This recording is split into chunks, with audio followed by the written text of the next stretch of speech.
Well, good afternoon, everyone, and welcome to the ABCs of BWC. And we're going to talk about how to get recognized for the employee commuter benefits you offer. And I'm Julie Bond, and I serve as the Program Director for Best Workplaces for Commuters. And today's program will include an overview of best workplaces, and then it's going to be followed by a presentation from our panel of speakers, who I will introduce in a moment. And then after the presentations, we're going to have a Q&A session, and everyone attending is invited to join the discussion. So you can either chat with us, you can chat throughout the presentation, or you can turn your camera on and chat with us that way, whatever makes you most comfortable. And so as you watch our presentations, just put your questions in the chat or save them for the end, and you can give us your questions in person. So our panel today includes Ken Boden, and he is with the Tampa Bay Area Regional Transit Authority, known as TBARTA. And when I turn it over to him, he can give another brief little introduction. And we also have Michelle Peronto. She's with the Florida Department of Transportation, District 1, and also she represents commuter services for District 1. And then we have Arlinda Carulli, and she is with Commute with Enterprise, and she represents programs in both District 1 and District 7. So we have both districts represented today. And I wanted to show you, for those of you who might be in one of the districts, and I'm saying District 1 and District 7, so I wanted to show you this map and where those are located. So District 7 is shown on the map in the dark blue. It's the Tampa Bay area, and it includes Citrus, Hernando, Hillsborough, Pasco, and Pinellas counties. And then FDOT District 1 is shown on the map in the green. It's a larger geographic area, and it serves Charlotte, Collier, DeSoto, Glades, Hardy, Hendry, Highlands, Lee, Manatee, Okeechobee, Polk, and Sarasota counties. So quite a few counties in that area. So that's a map to show you where the locations are. And FDOT has 7 districts that encompass the entire state of Florida. So a little bit about BWC. So I'm going to discuss BWC and the benefits we offer to our employers and also to our partners. We may have a few partners on today. I'll also discuss some of the trends happening across the United States. And BWC is a national innovative membership program, but it's really more. We have lots of programs that we offer our members. We provide national recognition, and the work that our members do is noted. Plus, we offer many programs, publications, and networking opportunities right here in Florida and again across the nation. So it is a national program. You may be wondering why we are managing best workplaces for commuters here in Florida. And I'm located at the Center for Urban Transportation Research at the University of South Florida in Tampa. And so the EPA initiated best workplaces for commuters way back in 2001, and they managed the program until 2007. Then in 2007, the Center for Urban Transportation Research took over management of the program at their request, at the request of the EPA, and we've been working with employers across the nation ever since. So the Center for Urban Transportation Research is known as Cutter. So if you hear me say Cutter, that is what I'm talking about, our research center. And again, we're here right in Tampa at USF. So even though it's a national program, we are here to help you locally. And our team includes Phil Winters. I don't believe he is signed on yet. Christine Epps is here, and also, and she's waving. And Vanessa Wheeler is also here, who does a lot of our publications. And we also have Brenton and Jelena, who help with the program. So again, welcome to everyone. And we have almost the full team here to answer your questions. So first I'll talk a little bit about why do we focus on the workplace. So Best Workplaces for Commuters focuses on workplaces, universities, and sites, and the transportation demand management strategies they use to make the commute easy. So also we look at affordability and environmental friendly for our employers. So why is the workplace the focus? Well, I mean, you all know this who are attending today.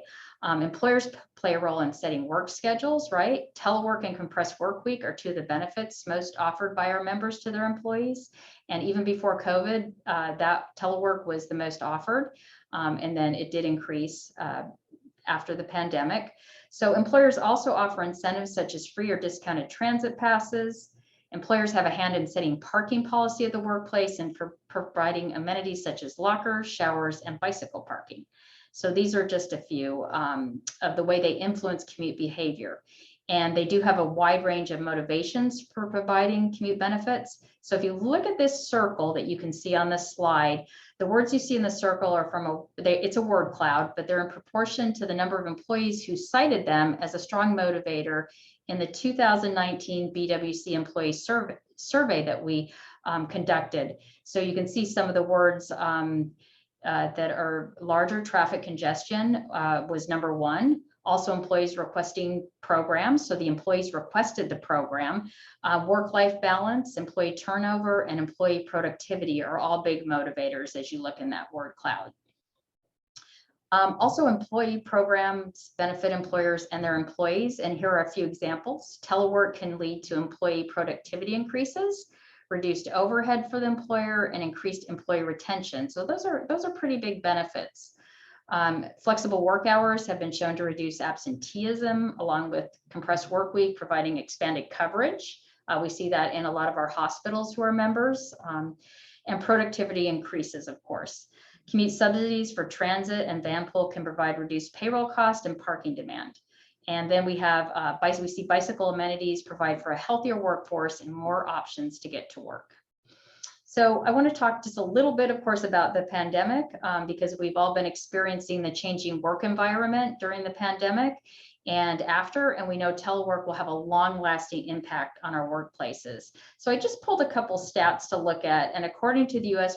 Bureau of Labor, between July and September 2021, 13% of jobs in the U.S. private sector involved teleworking full-time, and 22% involved teleworking at least some of the time. 33% of establishments increased telework for some or all employees during the COVID-19 pandemic. And then according to a Pew Research study, 2 years into COVID-19 pandemic, roughly 6 in 10 US workers who say their jobs can mainly be done from home was at 59%, and they're working from home all or most of the time. So we're also changing our travel patterns with virtual conferences, webinars, and events. And so that saves the employer a lot of travel cost. And I'm sure many of you are teleworking right now. And of course, this webinar makes it possible for us to reach people across the country, across Florida. So there are benefits to employers for that type of work also. Then I looked at another survey I just wanted to talk about. I thought it was interesting. This is about return to the workplace. So in April 2021, Deloitte launched a survey asking 275 of their clients how they were approaching their return to work. And 68% said they were implementing at that time some type of hybrid model. 21% were planning to go back to the physical workplace, 1% were undecided, and 1% remained fully virtual. And there are some surveys currently being conducted for return to the workplace that are showing some interesting patterns and effect about the hybrid model. So we are seeing that. So a little bit about BWC membership and all the benefits that you can gain from that. We have different categories. So we have best workplaces for employers. We have best sites. So a best site is a designation for those multi-employer developments, and those can be malls or retail establishments, and that is what best sites the designation is for.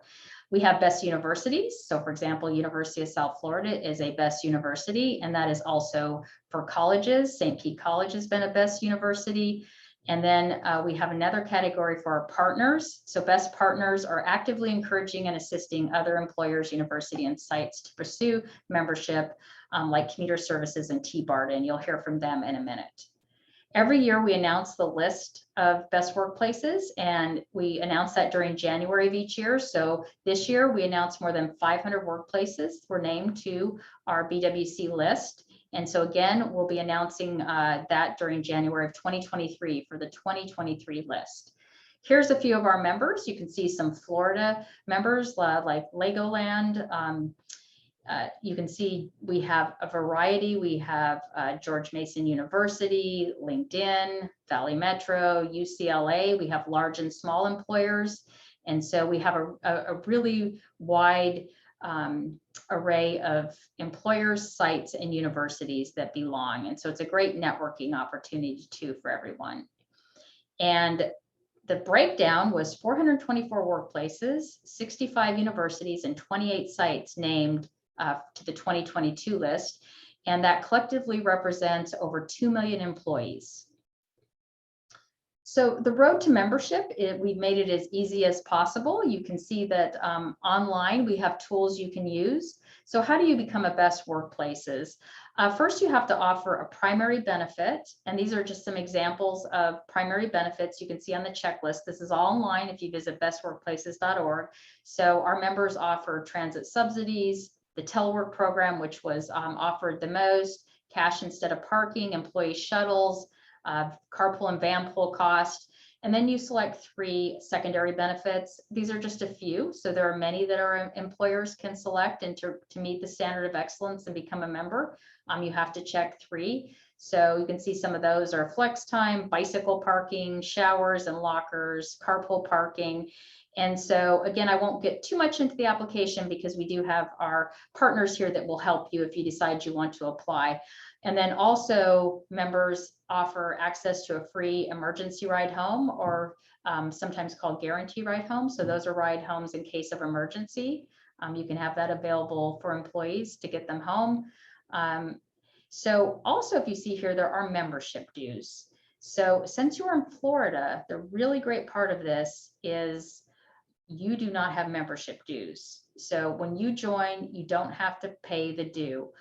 In part, we're supported by the Florida Department of Transportation, and so they are supporting this program, and that's a great benefit that anyone in Florida who joins is going to get all of these membership benefits at no cost. And you can see people across the country, you can see that their dues that they pay each year. We have a guide to BWC benefits. You can see all the benefits that are offered for the members. We have a new category for individuals, and then we also have our BWC partners who don't receive the same type of recognition that a member does. They don't complete the application the same way, but they are a partner. They do get a certificate. They do get all the membership benefits. They do get recognition. And so most everyone on this call, I believe, would be looking at becoming a BWC member. And then the benefits of membership, you get to use the BWC logo you can see on all of the slides. You get a framed certificate for your first year, and then you can easily download your certificate from our website and print that, so that's easy access. You get a new commuter benefits guide. We have BWC webinars. You also get 1 free seat in the Commuter Choice Certificate Program, which is a 250 value nationwide, and each member gets 1 seat into that online educational program. So you can see there's many benefits. I just wanted to show you the Commuter Benefits Guide. It's free to our members. You can get an electronic copy, and this is really great to take you step by step on how to start your qualified transportation fringe benefits at your work site. And also your partners who are here can help you get through that. So we will be opening up. We have our opening day webinar on June 1st, and we hope you join us.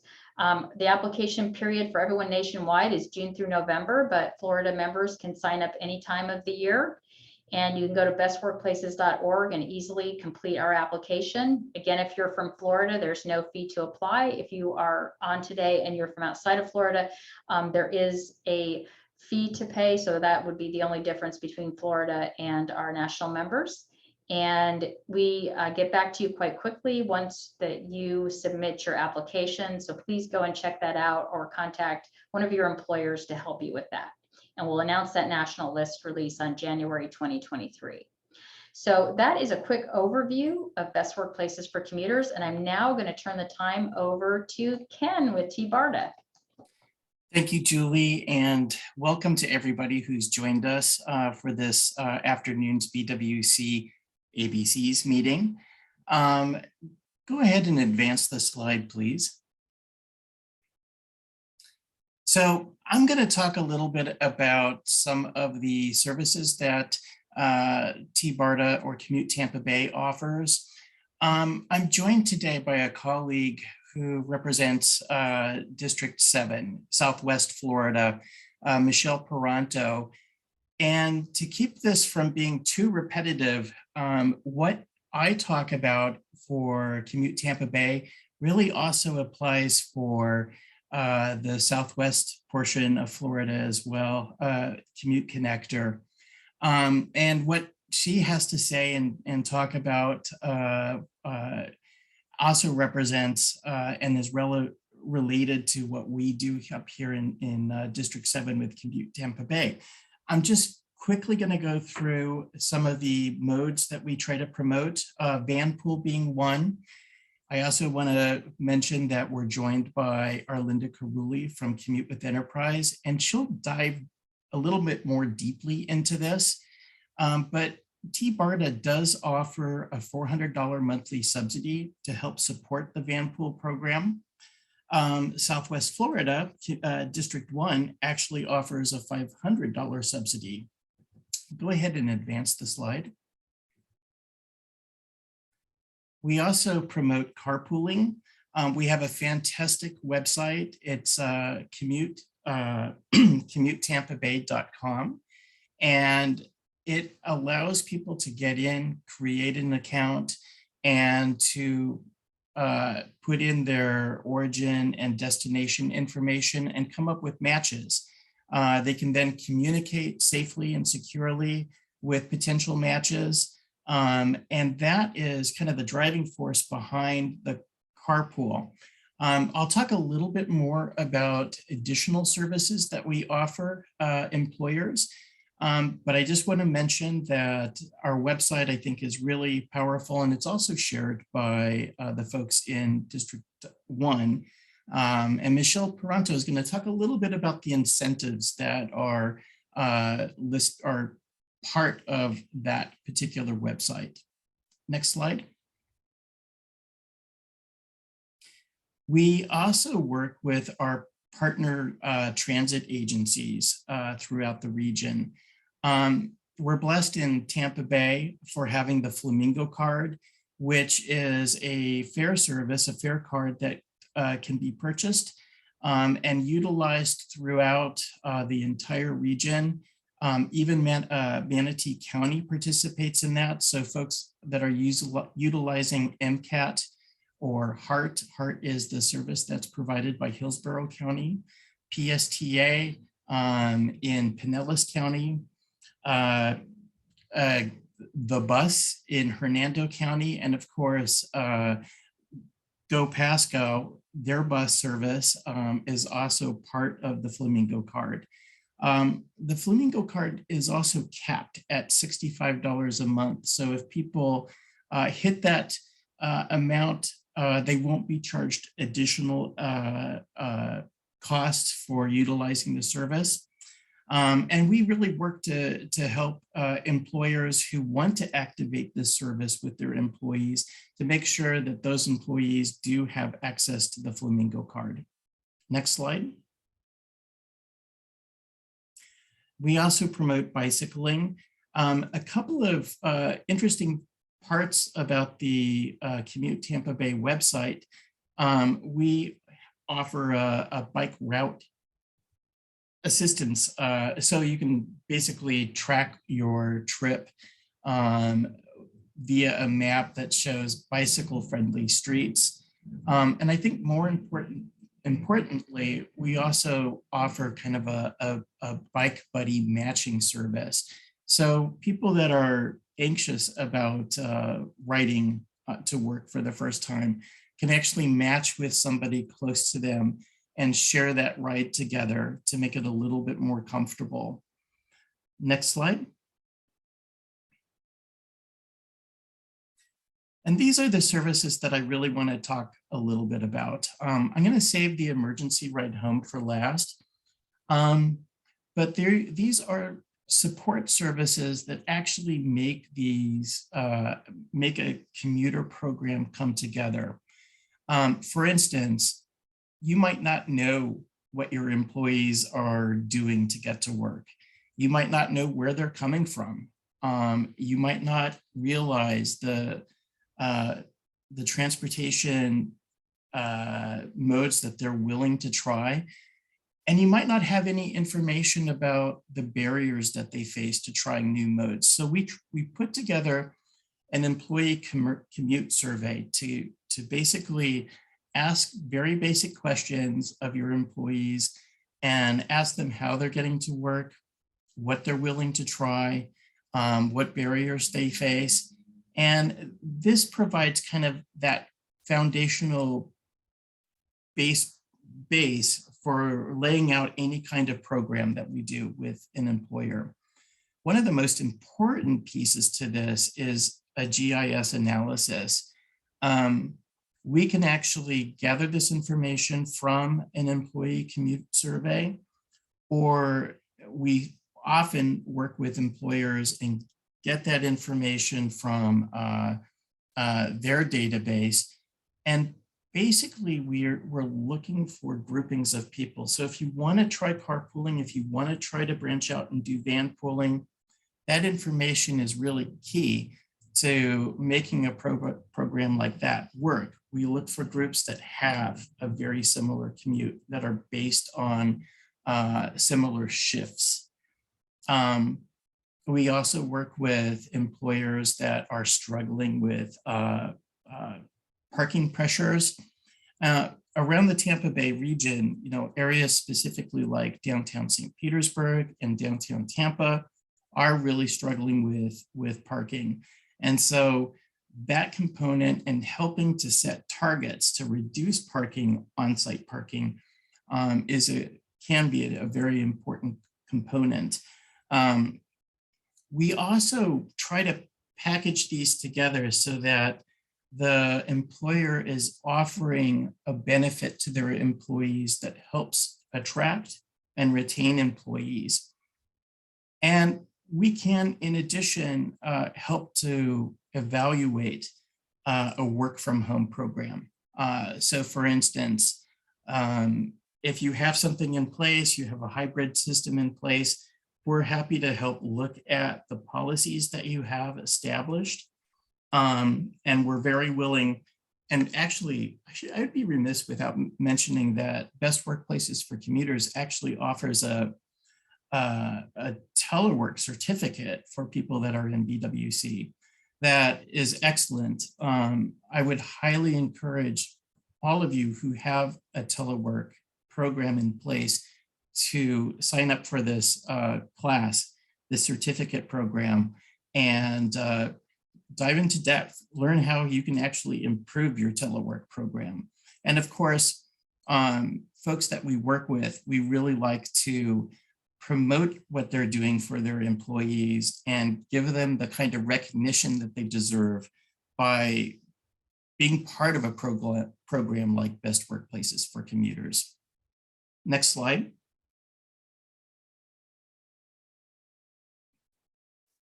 And I just I want to end off just talking a little bit about the emergency ride home program. I often kind of absent-mindedly refer to this as the guaranteed ride home program. That's what it was called, the last place that I worked with. But the emergency ride home program is really that safety net. So any employees that are commuting to work other than just driving themselves alone qualify for this service. So, that includes people that are in carpool, vanpool, but also folks that are utilizing transit, folks that are bicycling to work. This is Tampa Bay, so people that are kayaking to work would also apply. But folks can utilize this up to 6 times a calendar year, and we will reimburse them the cost of an Uber, a Lyft, or a taxi, up to $100 per occurrence. And I think that this is really something that helps to make it possible. People that are worried about not being able to get home, for instance, if they have a dependent family member who gets ill and needs to be attended to, or they have a work schedule problem, or they get sick at work. This provides them that peace of mind that allows them to get home. Next slide. Well, now I'm going to go ahead and pass this to my colleague, Michelle. Michelle? Thank you, Ken. Hi, everyone, and thanks for attending this webinar with us today. We certainly appreciate your time to do so. My name is Michelle Peronto, and I work for the Florida Department of Transportation, which most people affiliate that with we build roads and we maintain them.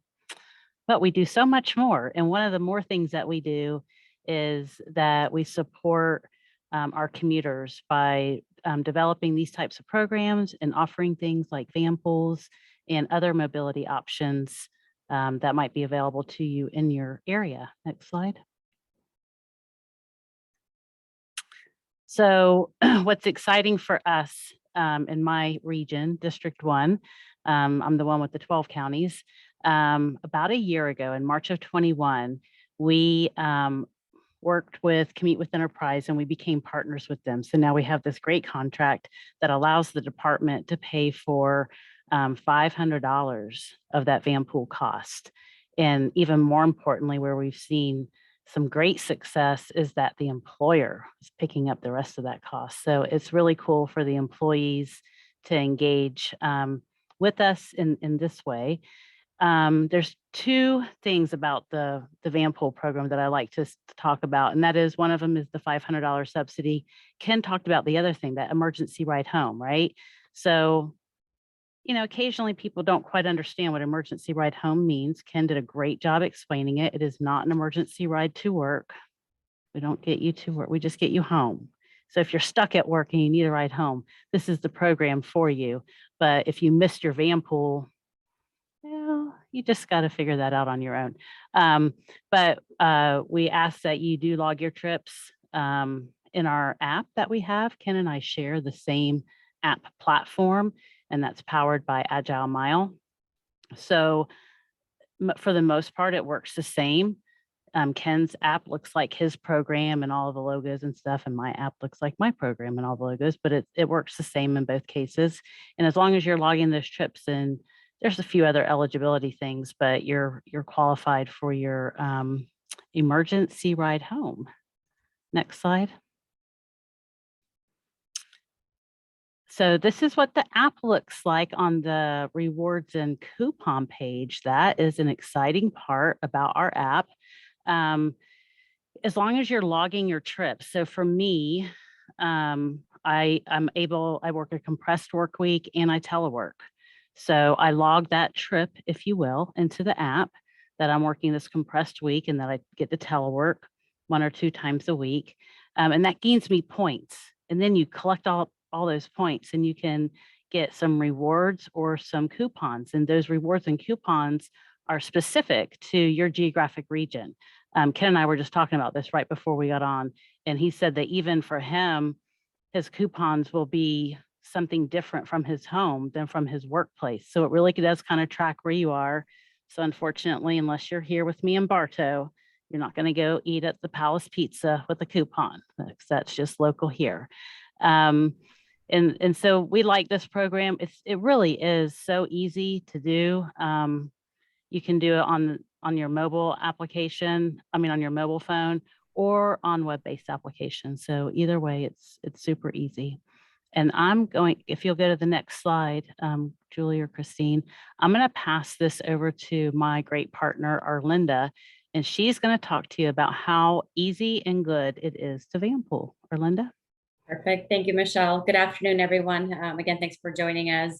Arlinda Caruli, I'm the account executive for Commute with Enterprise. So I oversee our Vanpool program for both District 7 and District 1, and it's been over the last 4 years that I've been looking after the program.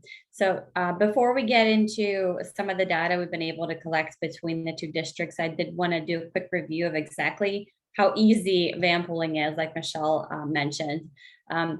typically what we end up doing is we actually like to partner up with work sites. It's a lot easier for us to identify groups of people that live near each other when we collect some analytics, some data from them. Ideally, that is a address or a zip code with an employee identifier. And what that does is it allows us to identify 4 to 15 individuals that live near each other. Then we go in and communicate with them and show them exactly how the program works, all the vehicle options we've got available, anywhere from a 7-passenger SUV, minivans, 10, 12, all the way up to the 15-passenger, hence that 15 being the largest. So as it says there, it does function a lot like a large carpool. We just replace the vehicle aspect of it. People decide to meet at a centralized location of their choice. And what I'd like to point out here, there's a lot of flexibility. So we've seen where in the District 7 area, there is the centralized meeting location. And in District 1, where it ends up being mainly hospitality or landscape, some of those areas are a little spread out. So we'll end up seeing the person that's volunteering to the driving to pick them up. So again, it's up to the group to decide that. And they utilize our vehicle to get to and from the work site.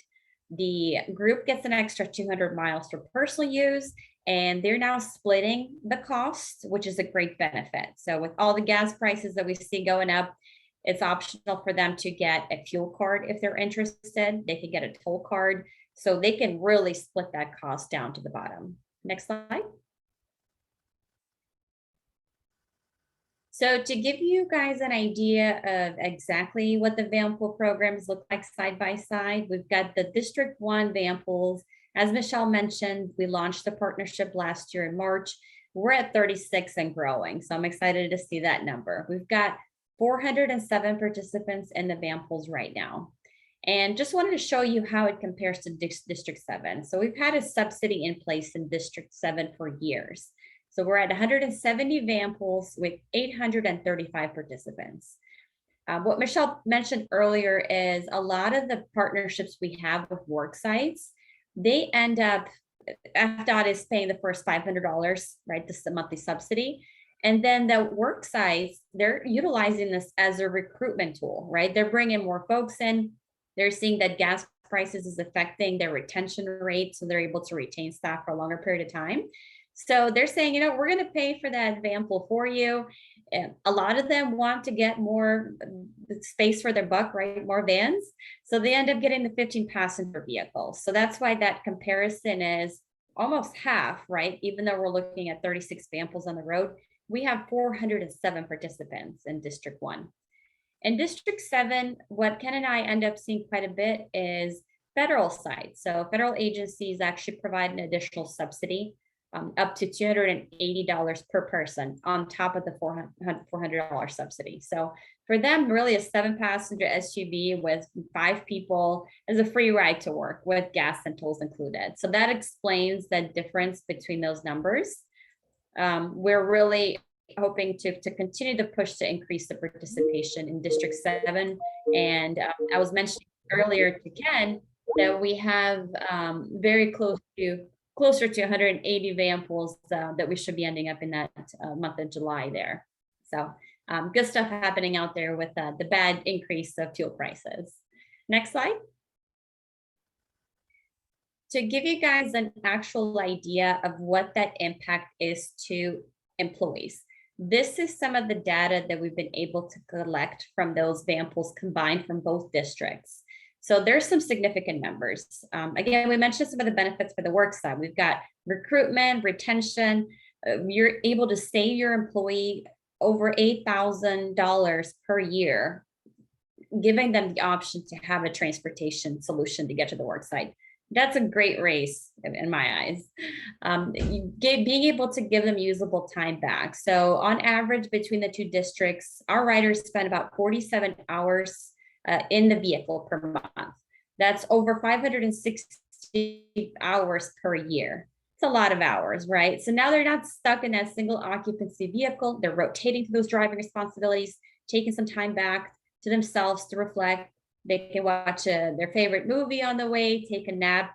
So it's affecting productivity, right? We end up seeing a lot of ability within a Vanpool. Like Michelle mentioned, you don't want to miss your ride, right? So tardiness is really affected by this. It's really helping out because they want to make it on time to their Vanpool. Absenteeism is something else too. They're no longer using that ride to work as an excuse. Something else that I want to point out for the work side, as we're working with downtown areas or the wonderful beach hotels, parking and facility costs could also affect it quite a bit.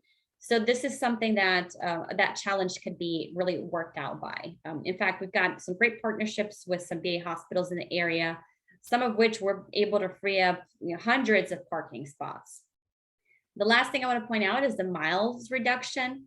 That 21,000 miles per year is what was going in their personal vehicle. So we're able to save a lot on that.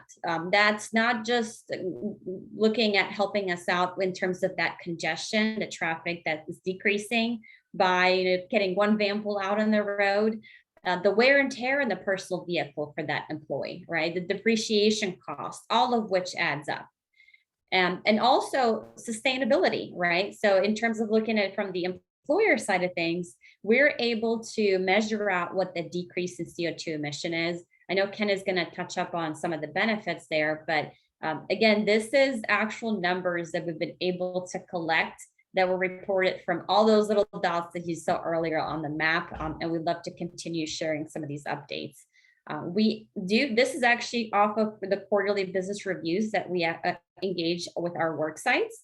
So we end up sharing for each specific work site based on the participant reporting what those number looks like. So you guys can post it. Being able to offer to contribute towards the cost of the Vanpool, I believe it's $30 per month per employee, automatically qualify for the best workplace for commuters certificate. So what I'm going to do is I'm going to have Julie go on to the next slide and pass it back to Ken. He's going to tell us a bit more about the benefits of TVM. Thanks, Arlinda. Yeah, I just want to touch on some of the benefits that commuter services offer on multiple different levels. So to the community, we have cleaner air, and we have hopefully reduced traffic congestion. But as I sat there and I listened to Arlinda, I'm reminded too that there is an economic benefit to the community. As we have branched out and started working with additional employers who are not part of the federal system, we've come to have this understanding that a lot of the employers are really struggling to find workers. And being able to bring those workers to work and working with workforce organizations, I think has an important impact on the community. For employers, this is obviously something that commuter services can be used as a hiring and retention tool. We haven't really talked about the pre-tax transportation benefit.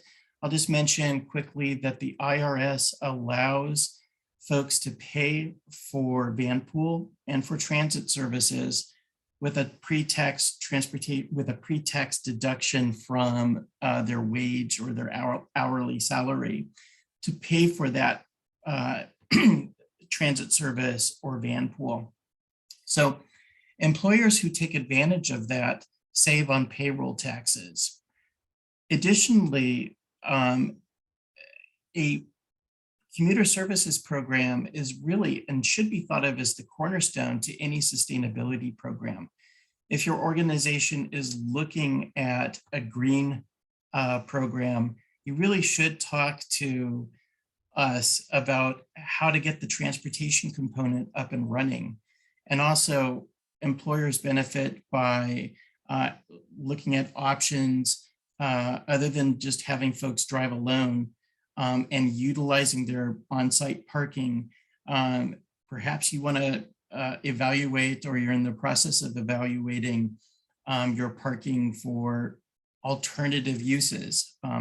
If you intend to build or expand your business, just simply buying additional parking space somewhere else is maybe not the best option for you. We do have options that can help reduce the amount of traffic to your site.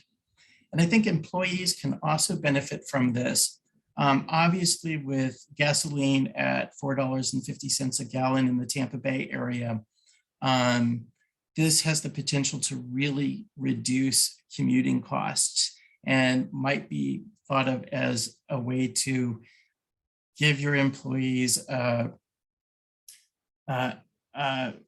well, basically a wage increase. And again, as I mentioned before, the pre-tax transportation benefit, those employees who are utilizing it to pay for Vanpool or pay for transit don't pay income tax on that amount that's deducted. Also, they have reduced stress. Just taking time to travel by carpool or Vanpool or even by bus is really a nice way to reduce stress. Bicycling, if you have like a path that allows you to bicycle in peace, that's a great option for employees to take. And it keeps folks in good physical shape as well. I see that the last point is expand your and is then blink. But when I was looking at this, I think that what we really wanted to say is that social aspect. People that are in a Vanpool, people that are in a carpool, you're really expanding your social network, your family. And in the case of a Vanpool, your family. Anyways, I'm gonna go on to the next slide. And Michelle, you want to say something a little bit about a safety message that FDOT is promoting right now? Yes, thanks, Ken. So as the Florida Department of Transportation, part of our message and mission is to provide safe transportation to our Floridians. So this move over or slow down for emergency lights message means when you see flashing lights on the side of the road, you should move over one lane. If you cannot move over one lane, reduce your speed by 20 miles per hour. The reason for this is because since 2015, statewide, move over crash statistics show that there have been 1,126 crashes, 2 fatalities, and 37 serious injuries. So, and that's just because of somebody was injured while those flashers and those emergency vehicles were on the side of the road. So that is the department's safety message. Move over. You can go to the next slide. Yep. So this is our final slide. It's all of our information. So there we are. So if you need to contact Ken or myself or Arlinda, if you want to do a screenshot here of this, then most certainly please call us with any questions. Arlinda or Ken, did you want to close with anything? Yeah, the last thing I wanted to say is if you'd like to do some analytics to figure out if there's an opportunity to take advantage of the Vanpool program or really anything else, even carpooling. I know Ken would be involved and Michelle would be involved, but I'd love to do that. It's free. There's no charge for it. So if you want to analyze if your work site can participate in the program, please reach out. As Michelle mentioned, take a snapshot of the picture there or our contact information, save that, and we'd love to set up time to discuss it. Thank you. Well, I was just gonna say that we could open this up for questions. I'll turn this back over to Julie. Oh, no, I was just gonna say thank you, Ken, Michelle, and Arlinda. That was a great presentation, and I learned quite a bit of new information just from watching. So thank you very much for that. Yes, we're going to turn the time over for a Q&A session. So I'm going to just stop the share, and anyone who would like to turn their camera on is welcome, or please ask a question, or you can type it in the chat. And it looks like, and I'll moderate some of these questions for you. It looks like, so let's see, it looks like the first question we have in the chat is, since the pandemic, most of us have been working from home. What services do you offer to evaluate a telework program, so work from home program? Do you have anything that would be helpful for evaluation? You know, I would say that one service that we can offer is looking at the policies in place and making sure that there are policies that accommodate everybody, you know, hopefully fairly equally. That's one thing that we can dig into. Also, and I just want to reiterate too, the importance of the telework certificate that Best Workplaces for Commuters offers. There's a wealth of information and with that particular certificate. So I do want to promote that. Is there any follow-up, any additional questions related to telework? Let's see. We have a question here from Jason, who I can see. Jason, did you want to ask your question? Oh yeah, hi. Thank you for the presentations. I saw the slide on emergency ride home, and I noticed that ride sharing was involved in that process, which is just new to me. How do you go about doing that? Yeah, I'll take that question too. The process is fairly straightforward. As somebody who is carpooling, we ask that they create an account on, in the case of Tampa Bay, the CommuteTampaBay.com website. I know that Michelle, you'll want to say that connector.com website is where they would go to create an account. And then what they need to do to qualify is just simply record at least 2 trips that are part of that ride share a week. 2 trips, or I should say 2 commutes a day. So that would actually equal a to and from. So that's 4 trips per week. And just record that in on our website. Once you start doing that, you can access the reimbursement form. So anytime you have an emergency ride home situation, download the reimbursement form. You can actually reach out to me too if you care to do it that way, and I will provide you with a reimbursement form. So fill out the reimbursement form, save your receipt, and send it back to you can send it back to the commuter services at TBARTA.com. And we will then reimburse you for the amount that you've spent with Uber, Lyft, or taxi. Michelle, is there a different process for you guys? It's basically the same thing. Can the eligibility requirements remain the same in terms of how do you access the form? It's through the Agile Mile app. So through the app, you with a couple clicks of the button, you just access the form. You fill it out electronically. It gets submitted to Agile Mile, and they reimburse you. Always keep your receipt. Like, you have to have the receipt, right, to show that you made the payment. But for the most part, Ken, it's the same. It sounds like yours is web-based. Mine's on the app. So yeah, that's correct. Thank you for those answers. It looks like we have a question for our Linda. It says, can you give us a real example of an industry using vanpooling in District 1? Hotels, for example. Yeah, that's a great question. It seems like more of the Vanpools are going to hospitality. In the hotel industry, what we end up seeing a lot of time is the shift workers are housekeepers. So we've got hotels like Naples Grand Beach Resort, Bay Colony Community Association, Pink Shawl Resort. I mean, I think there's like 15 of them that I could list out. So that's one of the industries that seems to be the biggest one taking advantage of the program right now. Another one would also be landscape companies. It seems like they are also struggling a little bit or is finding some challenges in the recruitment and retention side of things.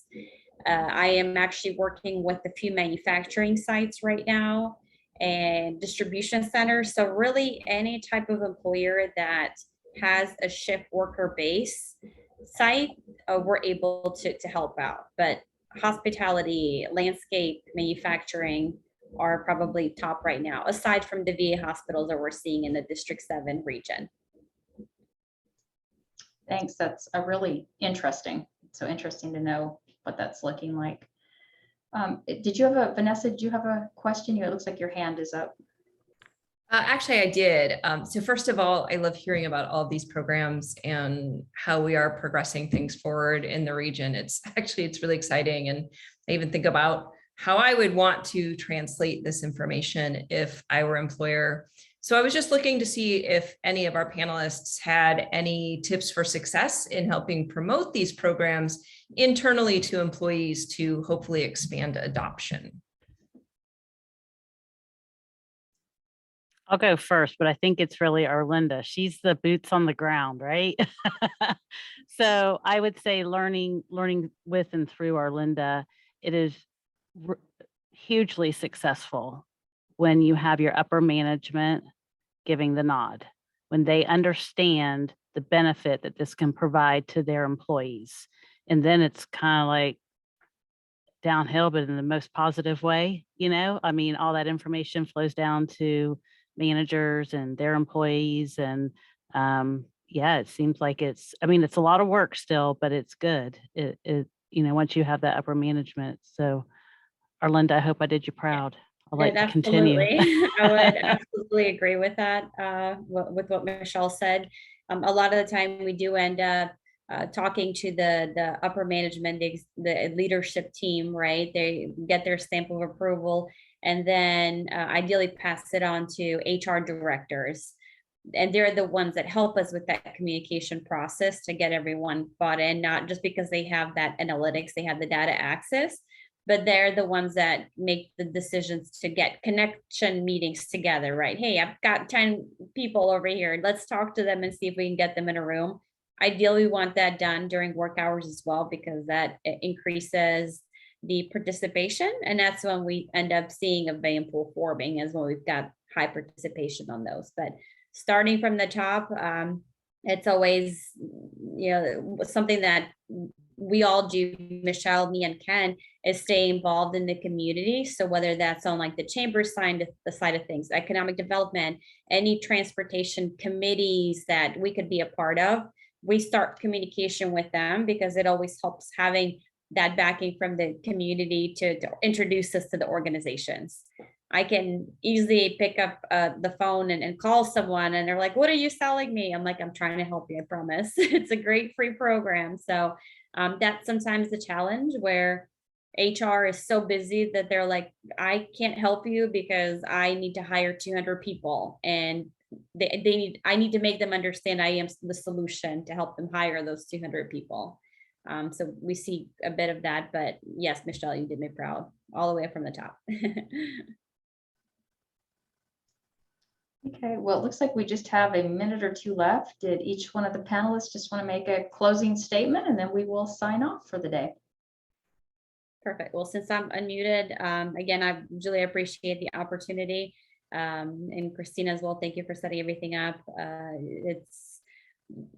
There's a lot of wonderful programs that we have available. I know sometimes transportation could be a challenge in Florida overall. We've got a lot of folks coming from up north that are like, okay, where are my subways? Where are the trains? How do we get around? So we need to make sure that we continue that communication to let them know there are things available aside from your single occupancy vehicle. And we've got programs that subsidize through FDOT and TBARTA that help us support those. So give us a call if you guys have any questions. Thank you. I'll let mute next. Yeah, I just want to thank you for hosting this, Julie, and Christine, for all the work that you put into this as well. I think the message moving forward is that commuter services has a lot that can potentially help the community, employers, and their employees. So don't hesitate to reach out to any one of us. We're here to help. And I'll just say thank you to our attendees. Thank you to our Cutter colleagues, especially for putting all this together. We appreciate you. And Kenan or Linda are right on. Like, just call us if you can't remember who belongs to what. It's okay. We know who belongs where, and we'll put you in the right direction. Okay, I just wanted to let everyone know, up next, it's BWC opening day on June 1st. So please, there's still time to sign up for that webinar. We'll be kicking off Best Workplaces for Commuters opening day application period. Again, I wanted to thank everyone here who attended, and thank you to our 3 panelists. You were great and such great information sharing today. The recording will be available, so we'll send that out to everyone. So feel free to share it with others who are not able to attend today. And again, I look forward to working with all of you.